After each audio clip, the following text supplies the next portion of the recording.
नमस्कार विद्यार्थी मित्र मैत्रिणींनो, PAPT अकॅडमीमध्ये मी अनिल ठाकरे आपल्या सर्वांचं सहर्ष स्वागत करतो. मित्रांनो, आपण जे चालू घडामोडीची सीरीज आहे ती या ठिकाणी कंटिन्यू करत आहोत. आज 5 एप्रिल 2023च्या महत्त्वपूर्ण चालू घडामोडीचं डिस्कशन या ठिकाणी आपण करणार आहोत. मित्रांनो, आजची प्रमुख आणि महत्त्वपूर्ण न्यूज काय आहे की चीननं जे आहे आपल्या अरुणाचल प्रदेशच्या काही भागांना जे आहे तेथील 11 भागांना जे आहे त्याचं नामांतरण केलेलं आहे. आपल्या चीनी भाषेत त्यांना नाव दिलेलं आहे. मित्रांनो बघा की ही एक प्रमुख न्यूज आहे मित्रांनो आजची.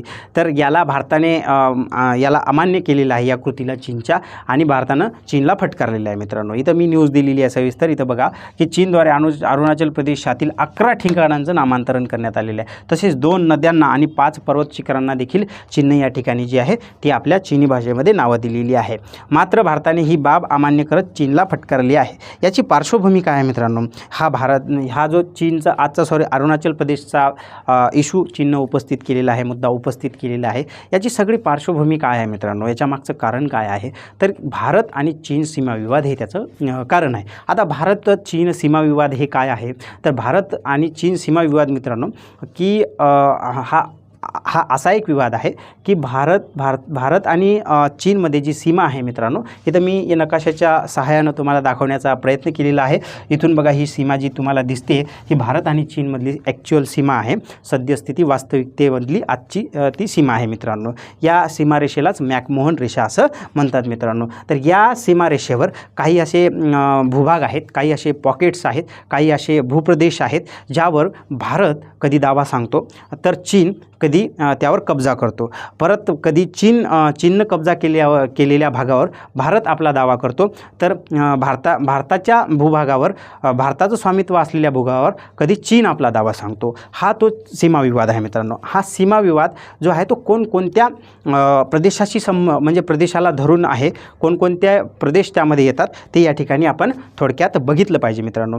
5 मिनटं द्या मित्रांनो. ह्या 5 मिनटं तुम्ही एक काळजीपूर्वक या ठिकाणी असं ऐका. हा पुढं येणाऱ्या न्यूजचा या ठिकाणी तुम्हाला पुढे कोणकोणत्या न्यूज येतील, म्हणजे भविष्यात भारत आणि चीन सीमा प्रश्नासंदर्भात काही मुद्दे उपस्थित केले तर हा सगळा सीमा तुमच्या लक्षात या ठिकाणी येईल मित्रांनो. तर इथं बघा की भारत आणि चीनमध्ये सगळ्यात महत्त्वाचा आणि ज्वलंत विवाद कोणता आहे तर तो अक्साई चीनला धरून आहे मित्रांनो. हा अक्साई चीन जो आहे हा इथं मी आडव्या रेषा आणि याला गोल केलेला आहे मित्रांनो. तो अक्साई चीन हा भूप्रदेश आहे मित्रांनो. हा लद्दाखचा पूर्व भाग आहे. ठीक आहे, भारताचा केंद्रशासित प्रदेश हा आहे लद्दाख, जम्मू काश्मीरच्या पूर्व दिशेला. तर याचा हा लद्दाखचा पूर्व भाग जो आहे मित्रांनो तो अक्साई चीन म्हणून ओळखला जातो. आता हा अक्साई चीन पूर्वी भारताचा होता मित्रांनो. 1962मध्ये जेव्हा भारत आणि चीनमध्ये युद्ध झालं तेव्हा हा अक्साई चीन नावाचा हा लद्दाखचा पूर्व जो भाग आहे मित्रांनो तो चीननं या ठिकाणी गिळंकृत केला आणि त्याला अक्साई चीन आहे असं त्या ठिकाणी नाव दिलेलं आहे मित्रांनो. यावर काय आहे, चीनद्वारे कब्जा केलेला आहे आणि भारताद्वारे त्याच्यावर दावा सांगण्यात येतो मित्रांनो. हा एक मुद्दा आहे. यावर सुद्धा जे आहे ते भारत आणि चीनमध्ये सीमा विवाद आहे मित्रांनो. त्याच्यानंतर दुसरं काय आहे, त्याच्यानंतर दुसरा पॉईंट काय आहे, कोणत्या याच्यावर पुन्हा या ठिकाणी विवाद आहे भारत आणि चीनमध्ये, तर शिपकिला आणि लिपुलेख आणि हे जे हिमाचल प्रदेश आणि उत्तराखंडच्या सीमेवरील छोटे छोटे प्रदेश आहे त्याच्याशी संबंधित जो आहे तो विवाद आहे मित्रांनो. हा दुसरा आहे. आणि आता नेपाळच्या पुढे इथं सिक्कीम म्हणून आहे, भारताचं राज्य आहे छोटंसं. त्या सिक्कीममध्ये नाथुला नावाचं ठिकाण आहे, दर्रा आहे, त्यालाच आपण काय म्हणतो पास म्हणतो किंवा खिंड म्हणतो. त्या नाथुलावरही तो आपला काय सांगतो मित्रांनो या ठिकाणी दावा सांगतो. परंतु ते भारतीय सध्या स्वामित्वामध्ये नाथुला आहे, कारण ते सिक्कीमचा भाग आहे आणि सिक्कीम हे भारतामध्ये येतं, बरोबर आहे. त्याच्यानंतर सिक्कीम आणि भूतानच्यामध्ये एक छोटासा भूभाग आहे, त्याचं नाव डोकलाम आहे मित्रांनो. या डोकलामवर 2017मध्ये तुम्हाला माहिती असेल की फार ह्या 2-3 वर्ष हा चर्चेत राहिलेला मुद्दा आहे मित्रांनो. या डोकलाममध्ये चीनने काही सैन्य पाठवलं होतं आणि त्याचं उत्तर म्हणून भारताने तिथं आपलं सैन्य तैनात केलं होतं मित्रांनो. ठीक आहे, या डोकलाम या भूप्रदेशावर चीनचा म्हणजे दावा करण्याचा आणि तिथं सैन्य उतरवण्याचा उद्देश एकच होता मित्रांनो की हा उत्तर पूर्वेकडे जाणारा जो भारताचा रस्ता आहे हा छोटासा आहे आणि निमुळता आहे, ठीक आहे. याला चिकन नेक म्हणतात मित्रांनो. एवढासा रस्ता आहे उत्तर पूर्व भारताला जोडणारा, तो एकमेव रस्ता आहे मित्रांनो भूप्रदेशातून जाणारा, ठीक आहे. तर हा जो या रस्त्यावर भारताचा या रस्त्यावर त्याला कब्जा करायचा आणि उत्तर पूर्व भारत जो आहे तो भारताच्या मुख्य भूमीपासून विलग करायचा, जेणेकरून चीन याच्यावर आक्रमण करून तो आपल्या भूप्रदेशामध्ये याला समाविष्ट करू शकेल. हा डोकलामवर कब्जा करण्याचा त्याचा प्रयत्न होता. परंतु भारताने तसं जशास तसं उत्तर दिलं आणि तो त्यांचा उद्देश जो आहे तो त्या ठिकाणी जो आहे तो त्याला धुडकावून लावलं आणि चीनी सैन्याला पळवून लावलं तिथून, ठीक आहे. त्याच्यानंतर मित्रांनो विवादित मुद्दा आहे. आजची जी न्यूज सांगितलेली आहे मित्रांनो तो अरुणाचल प्रदेश, ठीक आहे. अरुणाचल प्रदेशवर तो नेहमी आपला दावा सांगतो. चीनचं असं म्हणणं आहे की अरुणाचल प्रदेश जो आहे तो दक्षिण तिबेटचा भाग आहे, ठीक आहे. सॉरी, या ठिकाणी दक्षिण तिबेटचा भाग आहे अरुणाचल प्रदेश. तर दक्षिण तिबेटचा भाग असल्याचं या ठिकाणी चीन नेहमी सांगत आलेलं आहे अरुणाचल प्रदेश, आणि त्याच कारणामुळे तो दक्षिण तिबेटचा भाग आहे असं म्हणून चीनने जे आहे ते अरुणाचल प्रदेशमधल्या काही गावांचं, काही ठिकाणांचं, काही भूप्रदेशांचं, या 11 भूप्रदेशांचं नामांतरण या ठिकाणी केलेलं आहे. भारताने त्याला विरोध केलेला आहे मित्रांनो. आता बघा की चीन जो आहे तो तिबेटला आपला भूप्रदेश मानतो, ठीक आहे. थोड्या वेळासाठी आपण हे मान्य करू. आता ही जी मॅकमोहन रेषा आहे भारत आणि चीनमध्ये असणारी, एकंदरच चीनचं म्हणण्यापेक्षा भारत आणि तिबेटमध्ये असणारी, याला चीन जो आहे तो अमान्य करतो मित्रांनो, ठीक आहे. याला मान्यता देत नाही. आता तो का मान्यता देत नाही, तर चीनचं म्हणणं असं आहे की तिबेट कधीही स्वतंत्र नव्हता. आता तिबेट कधीही स्वतंत्र नव्हता या वाक्याकडं तुम्ही जरा लक्ष दिलं, याचा गांभीर्याने विचार केला तर तुम्हाला लक्षात येतं की तिबेट कधीही स्वतंत्र नव्हता. याचा अर्थ तिबेट कोणाच्या तरी आधिपत्यात होता. कोणाच्या तरी आधिपत्यात म्हणून म्हणजे काय, तर चीन असं गृहीत धरतो की तो चीनच्या आधिपत्यात होता. आणि मॅकमोहन रेषा जी आहे ती भारत आणि तिबेट यांच्यामध्ये झालेली रेषा आहे. ब्रिटिशांनी 1914मध्ये ती रेषा आखली, मॅकमोहन रेषा, आणि ती फक्त तिबेटला विचारून आखली, आम्हाला विचारलेलं नाही, ठीक आहे. आणि आम्हाला विचारलं नाही म्हणजे तिबेट हा चीनचा भाग असून तुम्ही चीनला न विचारता ती रेषा आखलेली आहे, म्हणून ती आम्ही अमान्य करतो आणि म्हणून हे आजचे सीमाविवाद या ठिकाणी त्यानं उपस्थित करत राहत होतो. लक्षात आलं तुमच्या या वादाची पार्श्वभूमी काय आहे. तर या ठिकाणी मी तुम्हाला तिबेटच्या थोडंसं इतिहासाबद्दल सांगणार आहे की चीन जो दावा करतो आज की तिबेट हा त्याचा भाग आहे, हे किती सत्य आहे हे तुमच्या लगेच लक्षात येईल मित्रांनो. बघा की चीनचं म्हणणं आहे की तिबेट जो आहे, दलाई लामा जिथे राहतात तो तिबेट जो आहे हा तिबेटचा पूर्ण भाग आहे मित्रांनो, ठीक आहे. हा जो तिबेट आहे तो 13व्या शतकाच्या मध्यापासून चीनच्या आधिपत्यामध्ये आहे, चीनच्या आधिपत्यामध्ये 13व्या शतकाच्या मध्यापासून बघा.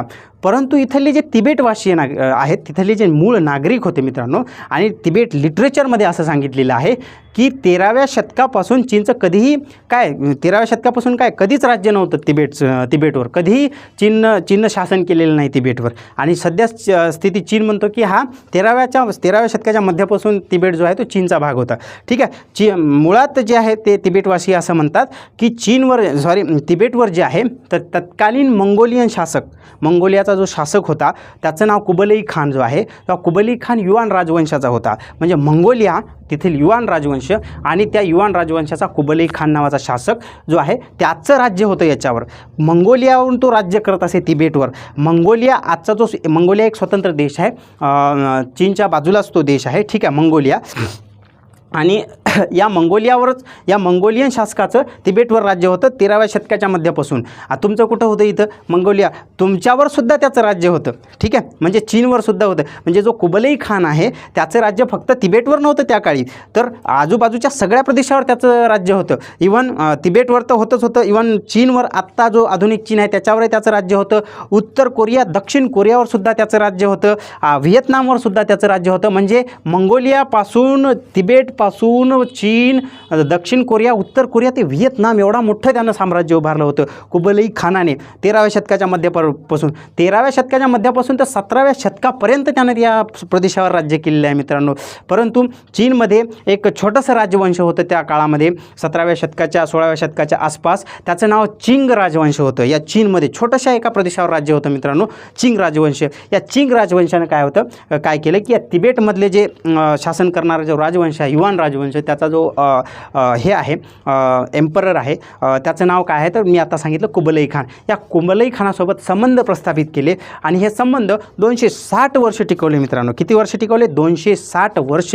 तुम्ही लक्षात घ्या की चीननं जे आपले संबंध जे आहे ते एकदम सर्वोच्च लेवलवर नेऊन ठेवले होते. परंतु चीनचा मूळ स्वभावच हे असा आहे मित्रांनो, चीनमधल्या जे चिंग राजवंशाचा मूळ स्वभाव आणि एकंदर चीनचा स्वभाव मूळ स्वभाव असा आहे मित्रांनो की आपली दोस्ती दुनियादारी फार सर्वोच्च लेवलला नेऊन ठेवायची आणि अचानक एक दिवस मित्र झोपेत असताना त्याच्या पाठीमध्ये खंजीर खुपसायचा, अशी चीनचा मूळ स्वभाव आहे मित्रांनो. म्हणूनच तर 1962ला आपल्यासोबत एका ताटात जेवले मित्रांनो आणि या ठिकाणी सांगितलं की हिंदी चीनी भाई भाई गळ्यात गळे घातले आणि एक दिवस रातोरात जे आहे मित्रांनो सीमेवर जे आहे सैन्य धाडलं आणि भारतासोबत 1962चं त्याने युद्ध लढलं मित्रांनो. ठीक आहे, असा तो चीन आहे मित्रांनो. मग इथंही कुबलई खानासोबत या चिंग राजवंशाने जे आहे एक दिवस असं 260 वर्ष मैत्री स्थापित केली, सर्वोच्च लेवलला नेली आणि एक दिवस मित्र झोपेत असताना, कुबलई खान झोपेत असताना या ठिकाणी त्याच्यावर आक्रमण केलं आणि तिबेटवर या ठिकाणी शासन प्रस्थापित करण्याचा प्रयत्न केला. परंतु तिबेटवासी इतके आक्रमक होते, इतके जबरदस्त लढवय्ये होते की यांनी 3 दिवसातच या चीनच्या सैनिकांना सळो की पळो करून सोडलं आणि त्यांचं आक्रमण परतवून लावलं मित्रांनो 3 दिवसामध्ये. ठीक आहे, तिबेटवासियांनी स्वतः लढले हातात शस्त्र घेऊन. ठीक आहे, इतके आक्रमक लोक होते मित्रांनो हे तिबेटवासी. त्याच्यानंतर तेव्हापासून 17व्या शतकापासून तर 1912पर्यंत जे आहे मित्रांनो तिबेट हे एक स्वतंत्र राज्य होतं. तिबेट हे एक स्वतंत्र राज्य होतं. तर 1912मध्ये 12व्या दलाई लामानं जे आहे मित्रांनो याला स्वतंत्र राज्य घोषित केलं होतं मित्रांनो तिबेटला. आणि 1949पर्यंत तिबेटची ही जी स्थिती आहे मित्रांनो, राजकीय स्थिती, जी भूराजकीय स्थिती आहे ती कायम होती. मात्र 1949ला जेव्हा चीन स्वतंत्र झाला त्याच्या मनशा पूर्वीच्या पुन्हा एकदा जागृत झाल्या आणि त्याच्या 2 वर्ष 1949 नंतर 2 वर्षाने म्हणजे 1951मध्ये चीनने जे आहे मित्रांनो याच्यावर सैन्य पाठवलं आणि इथली जी सत्ता जी आहे ती हस्तगत केली मित्रांनो. म्हणून तत्कालीन दलाई लामा जे आहे मित्रांनो त्यांनी भारतामध्ये शरणागती पत्करली. ठीक आहे, आजही ते भारतामध्येच राहतात आणि या तिबेटच्या स्वायत्ततेसाठी संघर्ष करत आहे मित्रांनो. जर तुम्ही असं जर म्हणत असाल की भारताने जे आहेत ते चीनला तिबेट देऊन टाकला तर हे या ठिकाणी कुठंतरी चुकीचं या ठिकाणी तुमचा विचार झालेला दिसतोय मित्रांनो. कारण भारतानं तो सोडला हे जरी या ठिकाणी गृहीत धरलं मित्रांनो तर तुम्ही कदापि असं म्हणायला नाही पाहिजे की भारत पूर्णपणे जो आहे तो तिबेट जो आहे तो चीनचा आहे असं मानतो. तर हे चुकीचं आहे मित्रांनो. कारण भारतानं जर याला म्हणजे तिबेटला पूर्ण जे आहे चीनच्या आधिपत्यात मानलं असतं त्यांनी दलाई लामाला का म्हणजे शरणागती दिलेली असती. बरोबर आहे. आजही भारत जो आहे मित्रांनो जो आहे तो तिबेटच्या बाजूने आहे आणि दलाई लामांच्या बाजूने आहे. म्हणून चीन जो आहे मित्रांनो या ठिकाणी कुरघोड्या करत असतो. म्हणून त्याचं भारतासोबत शत्रुत्व आहे मित्रांनो. ठीक आहे, चीनला पक्क माहीत आहे की भारत हा दलाई लामाला सपोर्ट करतो आणि स्वतंत्र चीन राज्य स्वतंत्र तिबेट राज्याच्या स्वायत्तेच्या जे आहे ते भूमिकेत आहे. तो चीन तिबेट राज्याला स्वतंत्र करण्याच्या भूमिकेत राहिलेला आहे. म्हणून या ठिकाणी कुरघोड्या करत असतो. म्हणून चीनचं धोरण राहिलेलं आहे तुम्ही आमच्या तिबेटवर नजर टाकता का, आम्ही तुमचाच पूर्ण देश गिळंकृत करतो. परंतु आजचा भारत हा नवा भारत आहे मित्रांनो. आजचा भारत हा नवा भारत आहे. भारतसुद्धा आपल्या सीमा भागामध्ये काय करतोय मित्रांनो, आधुनिक सोयीसुविधा तिथं सज्ज करतोय, पायाभूत सुविधा तिथं सज्ज करतोय. तिथं मोठे मोठे जे आहे ते म्हणजे सैन्य साहित्य नेता आलं पाहिजे. तिथं हेलिपॅड बांधतोय, तिथं चांगले रस्ते डेव्हलप करतोय जेणेकरून कधीही चीननं आपल्याला धोका देण्याचा प्रयत्न केला तर भारत झोपेच्या अवस्थेत नाही. 1962चा भारत नाही, तो आज तुम्हाला सडेतोड उत्तर देईल. इतक्या मजबूत स्थितीत भारत हा पुढे गेलेला आहे मित्रांनो. ठीक आहे, एवढी जी पार्श्वभूमी आहे तुमच्या लक्षात आली पाहिजे. पुन्हा जो आहे तो आता अरुणाचल प्रदेशमध्ये चीननं काहीतरी कुरघोडी केली. पुन्हा चीनचा हा धंदाच राहिलेला आहे मित्रांनो. पुन्हा तो काकसाई चीनमध्ये काहीतरी वाद तयार करेल. लद्दाख म्हणाल की लद्दाख माझा भाग आहे म्हणाल. पुन्हा शिपकीला लिपुलेखवर काहीतरी विवादित या ठिकाणी पाऊल उचललं. पुन्हा म्हणाल सिक्कीमच्या नाथुलाला काहीतरी तिथं त्या ठिकाणी विवाद उपस्थित करेल. डोकलाममध्ये काहीतरी सैन्य कारवाई करेल. पुन्हा भारतीय सीमेवर असं त्याची जे आहे खटापट चालू असते, जेणेकरून काय भारत जो आहे मित्रांनो तो या वादामध्ये फसला पाहिजे आणि भारत जो आहे तो विकासाच्या मुख्य रस्त्यापासून जो आहे बाजूला पडला पाहिजे. चीनची ही एक या ठिकाणी ट्रिक आहे मित्रांनो. ट्रिक आपल्यासोबत चीन जो आहे फक्त आपल्यासोबत जो आहे तो दृश्य रूपानं लढत नाही मित्रांनो, तो अदृश्य रूपानं देखील लढतो. मानसिकरित्या भारताचा छळ करण्याचा तो प्रयत्न करतो मित्रांनो. परंतु आज जे आहे कसा छळ करतो मित्रांनो, की भारत ह्या सीमाविवादात अडकला तर आपल्याला जागतिक महासत्ता बनता येईल. ठीक आहे, एक भारत हा ट्रिपल Pनुसार पर्चेसिंग पॉवर पॅरिटीनुसार मित्रांनो हा जगातली 3ऱ्या नंबरची अर्थव्यवस्था आहे. आणि येणाऱ्या काळामध्ये भारत जर 3ऱ्या नंबरची अर्थव्यवस्था असेल तर त्याला पहिला नंबर पटकवायला किती वेळ लागेल मित्रांनो. ठीक आहे, भारत ही जगातील सर्वात मोठी विकसित होणारी सर्वात वेगाने विकसित होणारी अर्थव्यवस्था आहे, हे चीनला चांगलं माहीत आहे. म्हणून भारताचा विकास कुठंतरी बाधित करायचा, भारताचा विकास थांबवायचा आणि आपण भारताच्या ऐवजी आपण स्थान पहिल्या नंबरचं मिळवायचं, हे चीनचं धोरण राहिलेलं आहे मित्रांनो. म्हणून या ठिकाणी आपल्या देशानं एक बॅलन्स अप्रोच या ठिकाणी ठेवायला पाहिजे, इथं वापरला पाहिजे मित्रांनो. जशास तसं उत्तर द्या. चीनने एखाद्या भागामध्ये कुरघोडी केली तर तुम्ही एखाद्या त्यांच्या भागावर दावा सांगितला पाहिजे मित्रांनो. त्यानंतर चीनने एखाद्या भागामध्ये सैन्य उतरवलं, तिथं आपलं सैन्य त्या ठिकाणी गेलं पाहिजे. जसं डोकलाममध्ये सैन्य या ठिकाणी अलीकडल्या बाजूने आपलं सैन्य उभं होतं, पलीकडल्या बाजूने त्याचं सैन्य उभं होतं. दोघांमध्ये काही जरी झालं तरी दोघांमध्ये संघर्ष अटळ होता. परंतु भारतानं जराशी समजदारीची भूमिका घेतली आणि या ठिकाणी चीनला जे आहे चीनचे मनसुबे जे या ठिकाणी हाणून पाडले मित्रांनो. म्हणून जे आहे भारतानं जशास तसं उत्तर दिलं पाहिजे. चीनने या भागामध्ये आधुनिक सोयीसुविधा विकसित केल्या, म्हणून भारत जो आहे तो या ठिकाणी मोठ्या प्रमाणामध्ये म्हणजे भारत जो आहे मोठ्या प्रमाणामध्ये आधुनिक सोयीसुविधा विकसित करत आहे. तर मोठे मोठे रोड बांधत आहे, हेलिपॅड्स उभारत आहे, जेणेकरून भारताला कधीही तिथं जाऊन सैन्य उतरवता आलं पाहिजे आणि त्याचं उत्तर जशास तसं देता आलं पाहिजे. ठीक आहे मित्रांनो, एवढी पार्श्वभूमी पुरे झाली. हा पुढे येणारा जो सीमाविवाद आहे चीन संदर्भात काही जर तुम्हाला समजलं नसेल तर आम्हाला नक्की कमेंट करा. या ठिकाणी आम्ही तुम्हाला परत इथे प्रयत्न आहे मित्रांनो. या ठिकाणी आशा आहे की हा सगळा सीमाविवाद तुम्हाला समजला असेल. ठीक आहे, आता नेक्स्ट न्यूज आपण पुढच्या स्लाईडमध्ये बघूया. याच्यानंतर नेक्स्ट न्यूज आहे मित्रांनो की आपल्या राज्यामधलं जे आहे मित्रांनो ते यंदा साखर उत्पादन घटणार आहे मित्रांनो. ते किती लाख मेट्रिक टनाने घटणार आहे मित्रांनो, तर 33 लाख मेट्रिक टनाने यंदा साखर उत्पादन घटणार आहे. याचा अर्थ असा आहे मित्रांनो की यंदा साखरेचे भाव वाढतील मित्रांनो. ठीक आहे, साखरेच्या भावामध्ये यंदा तुम्हाला वाढ झालेली दिसणार आहे मित्रांनो. 33 लाख टन जे आहे ते साखर उत्पादन आपल्या राज्यातलं महाराष्ट्रातलं या ठिकाणी घडणार आहे मित्रांनो. म्हणजेच काय, महाराष्ट्र जे हे राज्य आहे मित्रांनो ते साखर उत्पादनामध्ये अग्रेसर राज्य आहे मित्रांनो. या ठिकाणी बघा की साखर उत्पादनामध्ये 5 राज्य अग्रेसर आहे, 4 राज्य अग्रेसर आहेत, ते मी तुम्हाला या ठिकाणी सांगतो मित्रांनो. ते कोणते राज्य आहेत? सगळ्यात पहिले महाराष्ट्र राज्य हे साखर उत्पादनामध्ये अव्वल आहे मित्रांनो. याच राज्यातलं साखर उत्पादन जर घटणार असेल मित्रांनो तर पूर्ण देशभरामध्ये साखरेच्या किमतीमध्ये या ठिकाणी वाढ होण्याची दाट शक्यता आहे मित्रांनो. दुसरं राज्य कोणतं आहे? आपल्या बाजूचं उत्तर प्रदेश हे राज्य आहे मित्रांनो. महाराष्ट्रानंतर उत्तर प्रदेश हे दुसऱ्या क्रमांकाचं राज्य आहे मित्रांनो, जे साखर उत्पादनात अग्रेसर आहे. त्याचे देखील साखर उत्पादकता जी आहे मित्रांनो ते यावर्षी घटणार आहे. त्याच्यानंतरचं जे राज्य आहे मित्रांनो 3 नंबरचं ते कर्नाटक आहे. खाली कर्नाटक हे जे राज्य आहे मित्रांनो याच्यामध्ये साखर उत्पादनामध्ये घट येणार आहे. 3ऱ्या नंबरचं अग्रेसर राज्य आहे. आणि 4थ्या नंबरचं जे आहे मित्रांनो ते गुजरात हे राज्य आहे, त्याच्यामध्येही साखर उत्पादनामध्ये घट येणार आहे. एकंदरच यावर्षी साखरेचे भाव मोठ्या प्रमाणात वाढतील मित्रांनो, हे लक्षात ठेवा.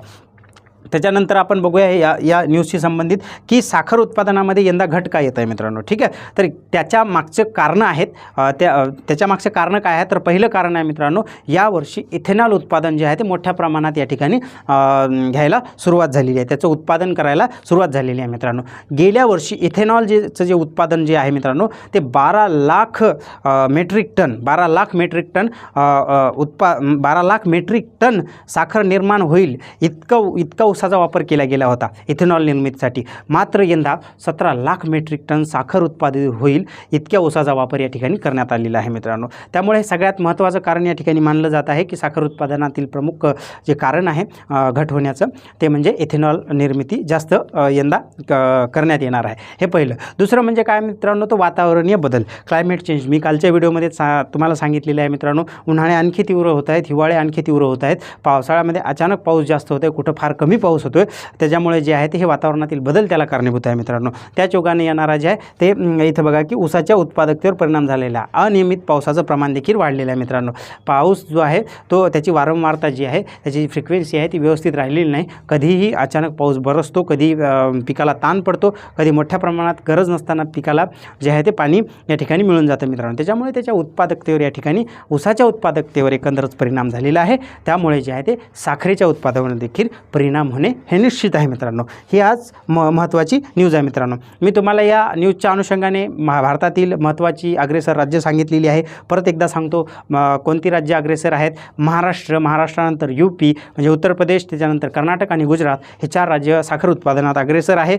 भारताचा साखर उत्पादनामध्ये दुसरा क्रमांक लागतो जगामध्ये मित्रांनो आणि पहिला क्रमांक लागतो ब्राझील या देशाचा. ठीक आहे, एवढी माहिती या ठिकाणी महत्त्वपूर्ण आहे आणि एवढी माहिती या ठिकाणी पुरेशी आहे. त्यानंतरची न्यूज आहे मित्रांनो की जागतिक बँकेने भारताचा जो विकास दर आहे या वर्षीचा तो घटवलेला आहे मित्रांनो. त्यांनी जानेवारीमध्ये भारताचा विकास दर जो आहे जागतिक बँकेने, वर्ल्ड बँकेने असं सांगितलं होतं की 6.6% जो आहे तो विकास दर राहणार आहे यावर्षी. परंतु जागतिक बँकेने आपला सुधारित अंदाज या ठिकाणी दिलेला आहे आणि आता यावर्षी सांगितलेलं आहे की भारताचा जो विकास दर आहे तो 6.3% राहणार आहे. त्याच्यामधलं मुख्य कारण त्यांनी असं सांगितलेलं आहे मित्रांनो की उपभोगाच्या ज्या वस्तू आहेत मित्रांनो त्यामध्ये घट आलेली आहे.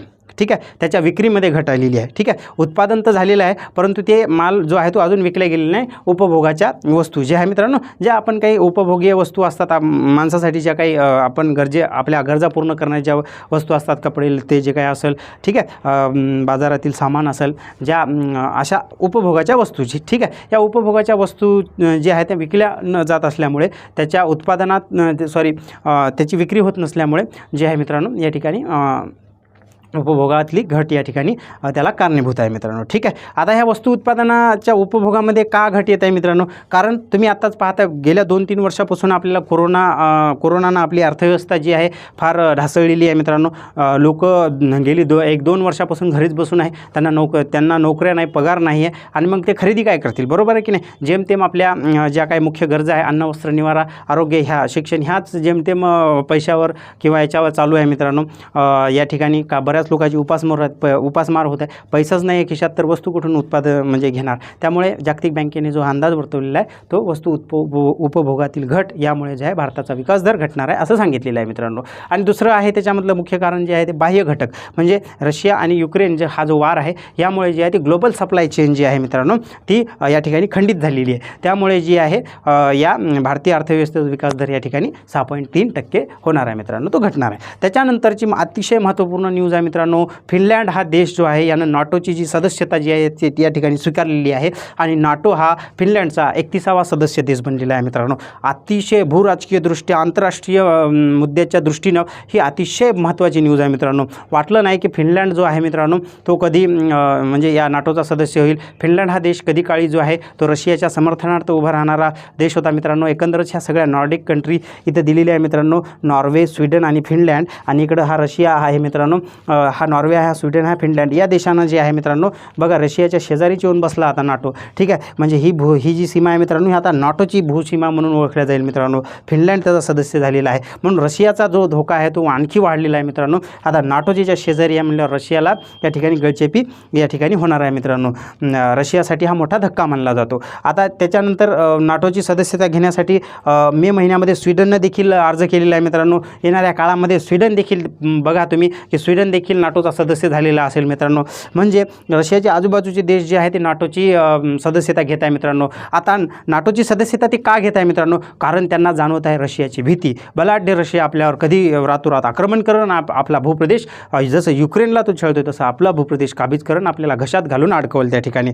ठीक आहे, म्हणून जे आहे या भीतीने हे देश जे आहे ते नाटोची सदस्यता घेत आहेत मित्रांनो. ठीक आहे, एकेकाळी रशियाच्या सुखदुःखात सामील असणारे देश असं आज त्याच्यापासून पळ काढतायत मित्रांनो. ठीक आहे, कारण ज्या पद्धतीने रशिया वागतोय युक्रेनसोबत किंवा युक्रेन आणि रशियामध्ये जसं युद्ध चालू आहे, ज्या पद्धतीने चालू आहे त्यावर त्या भीतीने जे आहे ते ही देश नाटोची सदस्यता घेत आहेत मित्रांनो. ठीक आहे, त्याच्यानंतर आपण बघतोय की नाटो हे काय आहे. हे नाटो म्हणजे आता फिनलँडनं नाटोची सदस्यता घेतली म्हणजे फिनलँड सुरक्षित झाला का?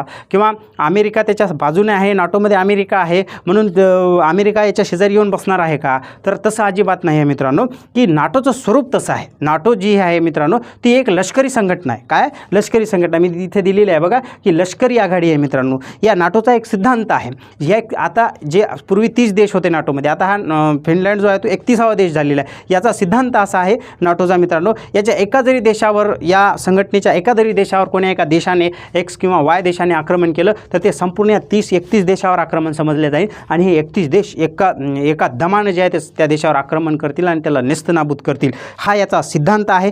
माहीत नाही या सिद्धांतावर हे देश खरे उतरतील का नाही, परंतु आता जर रशियानं फिनलँडला धक्का लावला तर ते नाटोसाठी निमित्त ठरेल आणि रशियाला नेस्तनाबूत करण्यासाठी अमेरिका रणांगणात उतरेल आणि रशियाला या ठिकाणी जे आहे तो नेस्तनाबूत करण्याचा प्रयत्न करेल. आणि इथं लक्षात ठेवा मित्रांनो, अमेरिका इतका चपळ देश कोणताच नाही, म्हणजे चपळ आणि हुशार, तो अतिशय धूर्त देश या ठिकाणी म्हणलं तरी काही हरकत नाही मित्रांनो. तो या अर्थाने मी म्हणतोय कारण रशिया कधीही स्वतंत्र स्वतःच्या मैदानात लढत नाही मित्रांनो. अमेरिकाबद्दल म्हणतोय, अमेरिका हा कधीही स्वतःच्या मैदानात लढत नाही मित्रांनो. तो दुसऱ्याचं मैदान आपली भांडणं निपटवण्यासाठी वापरतो, हे लक्षात ठेवा मित्रांनो. जो मित्र दुसऱ्याच्या घरी जाऊन भांडणं करून येतो, मला सांगा पहिले त्या मित्राचं घर जळेल का जो तिथून भांडणं करून वापस गेला त्याचं घर जळेल मित्रांनो. तो ज्याला साथ देणार आहे त्याचं पहिलं घर त्या ठिकाणी तो शेजारचा मित्र जाळेल. इथं बघा अमेरिका इथे येऊन कुरघोडी करणार, रशियाला डिवचणार आणि या देशाला त्याचा जास्त धोका. अमेरिका तर 7 समुद्रापार तिकडं बसलेला आहे मित्रांनो, हे नॉर्थ अमेरिका.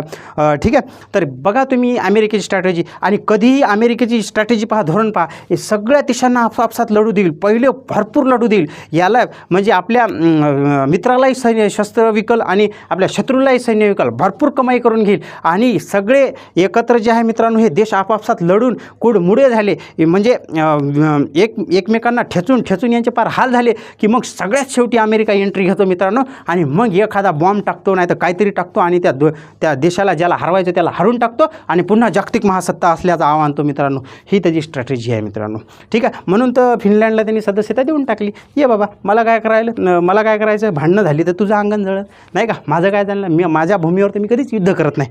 बघा ही स्ट्रॅटेजी आहे अमेरिकेची. ठीक आहे, या ठिकाणी बघा की मी तुम्हाला सांगत होतो की 31वा सदस्य देश बनलेला आहे. कोण? आता हे लक्षात ठेवा, फिनलँडचा नकाशा इथं आहे, हे स्वीडन आहे, हा नॉर्वे आहे, इकडं रशिया आहे. ठीक आहे, आता इथंच येऊन बसलेला आहे नाटो. ते हा पहिला नॉर्डिक देश आहे. या देशाला नॉर्डिक म्हणतात. या तिन्ही देशाला एकत्र मिळून नॉर्डिक कंट्रीज म्हणतात. नॉर्वे, स्वीडन आणि फिनलँड या तिन्ही देशाला नॉर्डिक कंट्री म्हणतात मित्रांनो. आता हा पहिला नॉर्डिक देश आहे फिनलँड, ज्यानं नाटोची सदस्यता घेतलेली आहे, नाटोची. ठीक आहे, नाटो म्हणजे काय तर नॉर्थ अटलांटिक ट्रिटी ऑर्गनायझेशन. याची स्थापना केव्हा झालेली? 4 एप्रिल 1949 रोजी. लक्षात ठेवा, 4 एप्रिल 1949. याचे महासचिव कोण आहे सध्या मित्रांनो? जेम्स स्टोलेनबर्ग. ठीक आहे, जेम्स स्टोलेनबर्ग. याचं मुख्यालय कुठं आहे मित्रांनो? तर ब्रुसेल, बेल्जियममध्ये ब्रुसेल्स या ठिकाणी याचं मुख्यालय आहे. एवढी माहिती बस झाली मित्रांनो, पुरे झाली. आमचा हा व्हिडिओ जर तुम्हाला आवडला असेल त्याला लाईक करा. आपलं PAPT हे चॅनल सबस्क्राईब केले नसेल तर त्याला सबस्क्राईब करायला नक्की विसरू नका मित्रांनो. आणि हे व्हिडिओ जरासं शेअर करत जा, आपल्या मैत्रिणींना कळू द्या मित्रांनो. मी तुमच्यासाठी हा या ठिकाणी मोफत प्रयत्न करत आहोत. आमच्या प्रयत्नाला कुठंतरी ॲप्रिशिएट करण्याचा तुम्ही प्रयत्न करा. आज इथेच थांबू मित्रांनो. उद्या नवीन अशा दर्जेदार विश्लेषणासह भेटूया. आजच्यासाठी एवढंच पुरेसं आहे मित्रांनो. धन्यवाद.